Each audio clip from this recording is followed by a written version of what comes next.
The words disappear. Teacher, how to remember words quickly when I speak English? Watch this video and find out.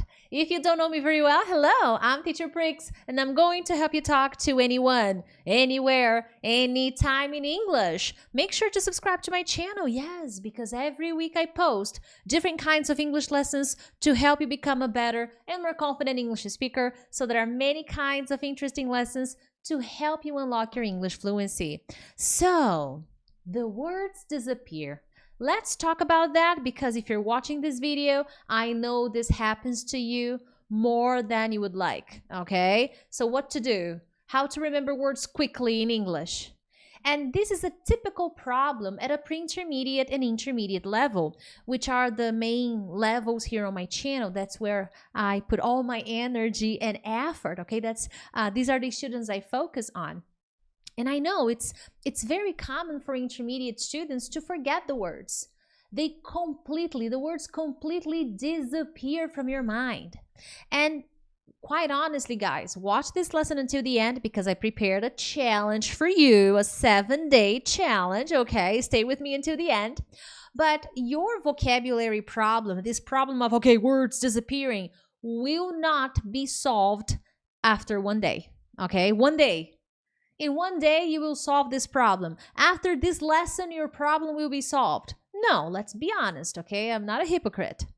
So how is this lesson going to help you? I will show you some changes you need to make in your vocabulary, writing, and speaking practice. If you don't change these guys, forget it. You will continue forgetting words. And another thing we need to understand is this happens to everyone. Teachers, advanced students, intermediate students, beginners, fluent people. It doesn't matter. We all forget words. The only difference is in how we handle those situations and the way we study. So if you want to be more efficient and remember words more quickly, we gotta take a look at the way you study vocabulary, writing, and speaking so that you reduce the frequency this happens to you, or better, so that you know how to handle those situations because they happen to me. They're gonna keep happening to you. So how do we handle them, okay? This is something that I do with my BSA. I help my students from my academy to unlock their English fluency because fluency starts in the mind. And if they want to advance, which is what I help my students do, if they want to advance, we change the way they study. We change their habits, their speaking habits, their vocabulary habits, which consequently help them become better prepared when it's time to speak. So let me show you something, okay? The first thing we need to understand is the concept of immersion. Oh, but Priscilla, I live in the United States, but I don't have time to speak English all the time. Oh, but Priscilla, I live in Brazil, I live in Spain, I live in Chile. I don't have anyone to immerse in English with. You can immerse from wherever you are, even if you are alone. Actions will always speak volumes. And that's what I wanted to change. You can immerse in English. Your vocabulary practice will improve when you change your habits. So I invite you to think about this now. Some questions for you. Think about your vocabulary routine. Do you translate the new words you study? Oh, I learned a new word. New vocabulary, new expression or phrasal verb. Is your immediate reaction to go to Google Translate or to another dictionary and find the translation of that word? Is that what you do? Answer that question and you let me know here in the comments. Another question. Do you only, maybe you do it a little better. Maybe you don't search for the translation. But do you only write the definition of the words and move on? Oh, okay, new expression. Definition in English. Okay, finished. Let it go. And then you continue. You keep going. Is that how you study vocabulary? Or another question, do you review the words you study? You learned 5 expressions this week. When do you review them? What is your review process? Do you have any? Answer those questions. Be honest, okay? This will help you understand why the words disappear and how you can remember them more quickly when it's showtime, okay? And number 4, do you create any visual reminder or any auditory reminder? Something that I pay close attention to in my methodology is the learning channels, okay? There are 3 main learning channels: visual, auditory, and kinesthetic, okay? We have the 3 channels, but we typically have one predominant channel. In my case, I am an auditory learner, but I also use my visual channel, my kinesthetic channel. So my question here is, do you have any visual reminder? Do you have any auditory reminder? Because this will impact the way this will impact how much vocabulary you remember. This will impact how you use the words you study. Okay? That's very important. I will talk more about visual and auditory reminders, okay? Your show time will only improve if your practice time improves. There's no other way. The words will continue to disappear and will disappear even more if your practice time fails. The wrong vocabulary practice will make you nervous when it's time to speak. And the more nervous you get, the more words will disappear.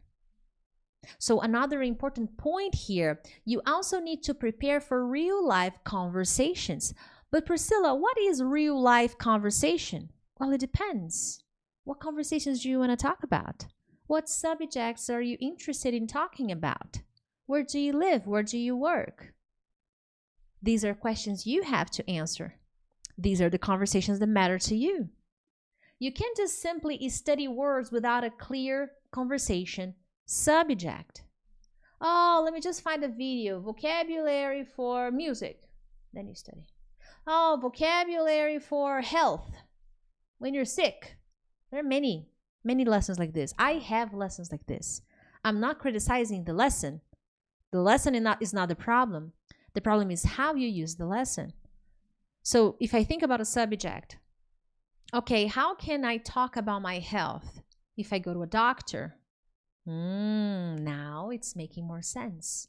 What kind of words do I need to describe how I'm feeling? To describe my symptoms? To describe my complaints? That's what you need to connect. And you can't just write down the word and the definition and that's it. You need to do a little more. You need to connect that vocabulary practice with your life. My symptoms, how I am feeling. And then use the new words and connect with your personal experience. I have a doctor's appointment, I think in 30 days. I'm returning to the same doctor with new exams that my doctor requested. How can I explain to her what I've been feeling? Because she prescribed some medication to me, which I am taking right now. And in 30 days, I have to go back to her and talk about how the symptoms are. Have they diminished? How am I feeling? This would be an interesting practice time for me. I would include vocabulary and I would talk about my feelings after taking the medication she prescribed. This is much more relevant and will help you prepare for showtime. And this is something students don't do. They study words, they take notes and move on. There's lack of integration, okay? So think back to the last conversation in English you had, okay? Try to remember the last time you had an opportunity to speak English and the words disappeared. And you felt like, oh my God, I don't know how to say this. Oh my God, it's impossible. I can't do it. Oh man. Now answer these questions. What words made you stuck? What words that you thought in your language? Oh, I don't know how to say that word. I don't know. Oh my God, what do I do? What do I do? What do I do? Oh my God. What word made you stuck because you didn't know how to say or because you forgot? Okay? What sentence? Question number 2. What sentences did you have trouble creating? Maybe there was one particular phrase that you were thinking in your language translation and you weren't able to do it in English. Then you have to get back to it and think about how to express yourself. Another thing to ask yourself, what questions were asked that made you uncomfortable? So what question did someone ask you that made you uncomfortable? And when I say uncomfortable, I mean that you didn't know how to answer because you didn't have the vocabulary. What question? Number 4, what message did you want to get across that you couldn't do? Get across to express. What idea did you want to express? What message did you want to share that you couldn't? One thing you need to understand, guys, is that everything is feedback. I learned this when I was taking NLP, Neuro-Linguistic Programming. Basically, in Neuro-Linguistic Programming, we understand how the brain works. Okay? We understand the language of the brain. And I'm not talking about English or Spanish. No, we understand how we give commands to our brain, how we form new habits. Of course, we use our language, but we study this communication and how we deal with fear and anxiety and problems and success. We analyze these scenarios. And one thing you need to understand is when you get stuck in a conversation and the words disappear, that's a moment of feedback. Yes. You're having an opportunity to identify what you're struggling with. And you can't be general. Oh, it's my vocabulary. No, it's very general. The questions that I asked you before, what words, what sentences? This is actually how you get better. Because you move away from being general, from being broad, and you become specific. And this is how you help your brain. You help your brain think more calmly. Oh, that moment. Oh, that word I didn't know how to say. Oh, I forgot that verb. Oh, I didn't know how to make a phrase in the negative form. I didn't know how to use may. This is feedback. And you cannot do this at the moment you're speaking. No, of course not. You only do that in the practice time, in the study time. Guys, I do this. When I'm teaching my students, when I'm making these videos, and I have a moment where I'm like, oh, I didn't know how to say this. Sometimes, that's why I always have a pen. I always have right now I don't have it here, but I always have Post-its. Because typically I write it down here or I type in my Word file something that I forgot to say so that I practice later on. Because everything's feedback. Your brain is constantly showing you what you need to do. But if you're general, oh, my vocabulary is poor, you will never change. Think back. Calm down, breathe, go back to the conversation. What was the question that made you panic? What was the word that you were like, remember, that maybe you know in your language, but you didn't remember in English? These are important moments. They are precious feedback, okay? You can only improve what you measure. Every situation you apparently failed can bring you important insights on what needs to be done. Okay? So only thinking to yourself, oh, I need to improve my vocabulary, teacher Prix, that's not enough. Oh, Priscilla, I was talking to my boss. I was explaining a new process to my boss, and then I got stuck here. I didn't know how to ask a question about this. Oh, that's more specific. Priscilla, I was at the supermarket. And I wanted to order some beef, and I didn't know how to order the beef. I didn't know how to say the number. What is it? Priscilla, I was on the phone booking an appointment, and I got stuck because I didn't understand. There was a problem. I didn't know how to say an exact word. Priscilla, I was talking to my neighbor who is American. She invited me to church, but I didn't understand what she was saying. And then I didn't know what to say. What were these situations exactly? You can only improve what you measure. And if you have an opportunity to have conversations and the words disappear, okay, wonderful. We can work on those situations. So the next time the words disappear during a conversation, as soon as you are alone, you will not remember everything that happened. But as soon as you are alone, grab a piece of paper or your notes on your cell phone and write down what made you stuck, what you couldn't say. And that is the goal of the week. You're going to master that. You're going to study how to do that, how to speak that way, how to use that sentence. That should become your focus, okay? And guys, before I continue, make sure to hit the like button. That really helps the channel. And if you're interested, I have an amazing study plan cycle that will help you organize the way you study, especially if you're alone. If you're alone, you need guidance. So check my study plan cycle. But let's keep going. Paraphrasing should be part of your English life, okay? So there were the first strategy. Everything's feedback. Go back to the moment you were stuck and analyze what made you stuck. Oh, the words. Yeah, I got it. That's the title of this lesson, but that's not enough. What was the subject? What were you doing? Who were you talking to?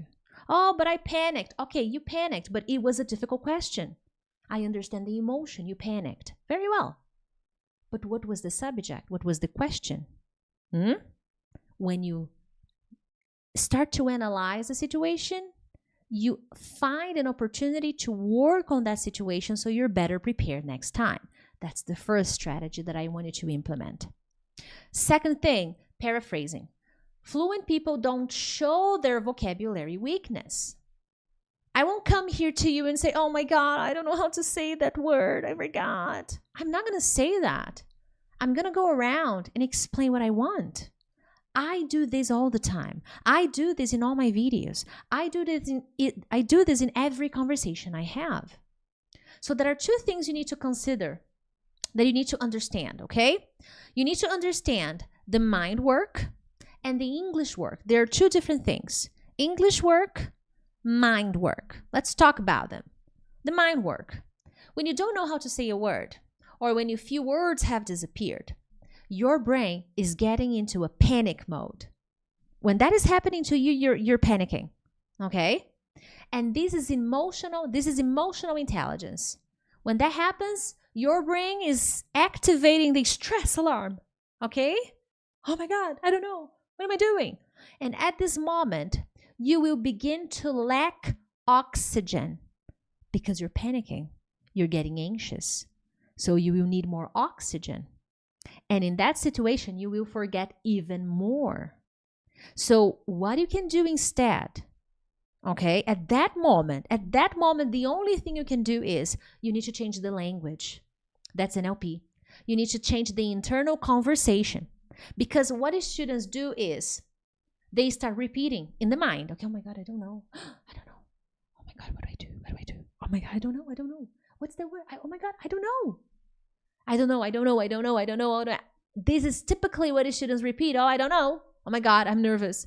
Oh my God, my boss. Oh my God, that's terrible. Even in your language, not even in English, forget it. This is typically the mind conversation. So I want you to change that conversation internally. Instead of saying, oh my God, I don't know, what am I going to do? Oh my God. Change. What options do I have? How can I explain this more easily?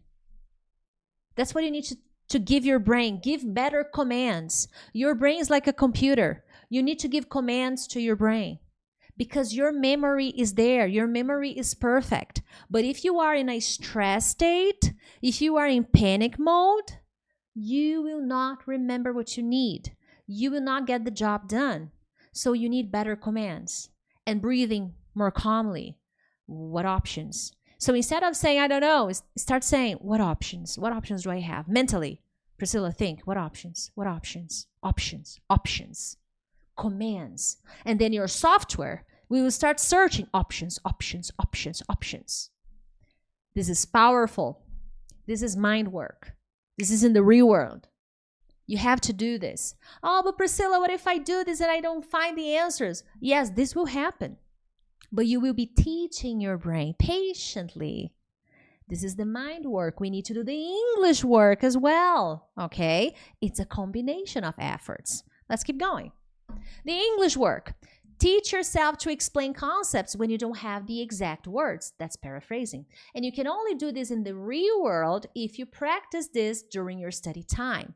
And this should be an integrated practice, combining writing and speaking. And when I say speaking, I'm not talking about reading your comments, reading your notes. No. When you write, you write. When you speak, you speak. And what do you speak about? What do you write about? You explain things you know, and you explain things you don't know. Okay, I will talk more about this, especially in the challenge that I prepared for you. So what can you do? Accept the words may disappear. This happens to everybody. No matter how awesome your English level is, the words may disappear.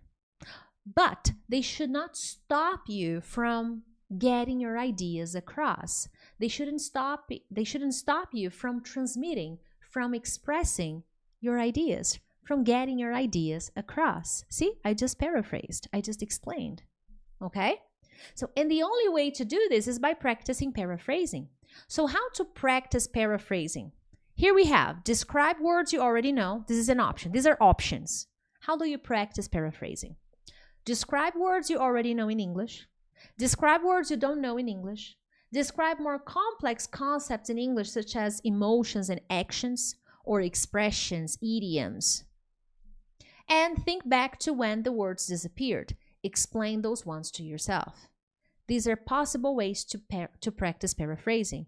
Oh, I know how to say pen. How do you describe pen? Oh, I know how to say water. How do I describe water? Easy, no problems. But this is a good practice, okay?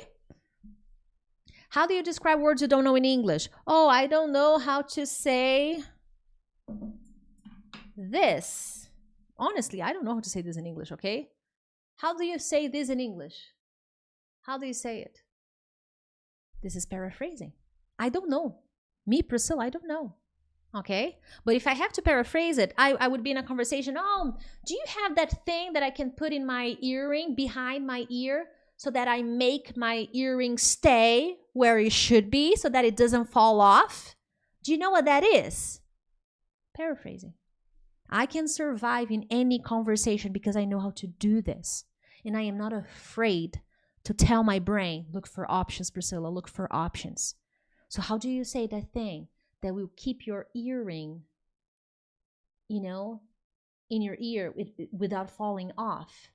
It's a small piece of object, a small thing that you put behind on the back part of your ear, and it'll make the earring stay. There you go. Words that I don't know how to say in English. I'll Google it later. And finally, complex concepts. Disappointment. How do you explain disappointment? How do you explain failure? How do you explain hope? These are good exercises. They're more complex emotions and words, okay? Think back to when the words disappeared. Oh, I didn't know how to say this in English. Explain to yourself. This is an excellent exercise. Telling you. And finally, the 7-day paraphrasing challenge. It's a combination of writing and speaking, not reading, okay? So day 1, pick 10 words related to objects around the house, around the office, in the park, and describe them, write and speak. Day 2, pick 5 emotions and describe them, write and speak. Day 3, pick 5 verbs, actions, and describe them, write and speak. Day 4, pick 5 words related to work and describe them, to your work. Are you a doctor? Pick 5 words. Are you a teacher? Pick 5 words. Are you a mechanic? Pick 5 words. A mathematician? Pick 5 words. A chemistry teacher? Pick 5 words. An engineer? Pick 5 words and describe them. Day 5, pick 7 different professions and describe them, write and speak. Pick different professions. Teacher. Pick different ones, okay? Archaeologist. There you go, okay? Day 6, pick 10 personality traits and describe them, write and speak. Day 7, pick 10 words you don't know how to say in English and describe them, write and speak. Do this. Remember, as I said at the beginning of this lesson, you will not change after one day. This should be part of your life. This should be part of your routine. That's what I teach my students, and I know this works. So the next time the words disappear, don't feel bad. Everything's feedback. Take that chance, explore that situation, and prepare for the next time, because the journey continues and never ends. I hope you enjoyed this video. Make sure to subscribe to my channel, but other than that, I'll see you in the next one. Bye!